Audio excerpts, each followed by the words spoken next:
आंनि फिसाज्लाया kidney damage जाजोब्बाय। बिनि थाखाय आङो रायजो राजाफोरनाव थाइनैसो रां मोनगोन खोमा होननानै खावलायदों। आरो आंबो लोगोसे आथिङा बायनानै दङ आरो आंनि फिसायाबो प्रेसार स्ट्रक जानानै दङ। आंनि किडनिखौ आं फिसानो दान होनो होननानै सानदों। आंहा रां रुफानि जेबो गोनांथि माबा गैया। आङो फैसा थाखा सोरबा अननानै होयोबा आंनि फिसानि थाखाय बेमार आजाराव फाहामनो किडनिनि थाखाय फिसाया जोबोद बिपदआव गोलैनानै दङ। थांनानै थानो बहुद आसा आंनि फिसाया। आंनि किडनिखौनो होनानै आङो फिसाखौ बासायनो सानदों। आरो आं रायजो राजा जायगानि गिदिर गिदिर मानसिफोरनाव थाइनैसो रां मोनगोन खोमा होननानै खावलायो। आङो जेबो उफाय गैया मा खालामनो। फिसाया बिराद बिपदआव दङ।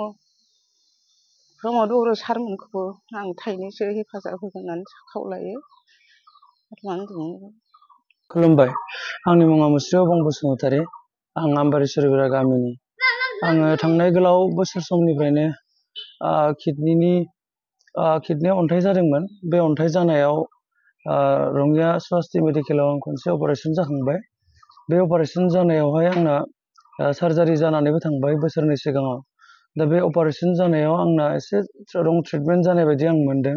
दा बेनिफ्राय आंना किडनियाव इनफेक्सन जानानै दिनै आं किडनि फेलार जानानै दङ आंहा। दा बेखायनो आंहा किडनिखौ बावैनो ट्रान्सप्लान्ट खालामनायनि आं थांखि लादोंमोन, नाथाय थाखा फैसा सौहायाखै। दा जेसेबां हा हु दं आं गासैबो फानबाय, अब्लाबो सौहायाखै। दा थोजासे फैसा मोनस्लाबाखै। बेनिखायनो आङो जाहाथे डनार हिसाबै आं किडनिखौ लानो थाखाय आं आइखौनो सायख'दों। जोंहा न'खराव रायलायलायबाय, बयबो सावरायबाय। दा आइआ मोजाङैनो दङ। आइनि किडनिया सोलिगोन आंनि थाखाय। दा आइआबो आंनो मोनसे किडनिखौ डनेट खालामनो नागिरदों आरो। दा बेनिखायनो आंहा बे आंनि किडनि ट्रान्सप्लान्ट खालामनायाव गोबां रांनि खरसा दङ जिहेथु। बेनिखायनो आङो अननानै रायजो राजा नोंथांमोनखौ थाइसे थाइनै जि हायो हेफाजाब होनो थाखाय आंनि गोसो गोरबोनिफ्राय खावलायबाय। लोगोसे जोंनि बिटिआर सरकार प्रमद बर' सार आरो खाथिनि जोंनि एमएलए एमजिएम सारमोननिफ्रायबो एसे एनै हेफाजाब मोनगोन होननानै आसा खालामनाय थाबाय। बेखिनियानो।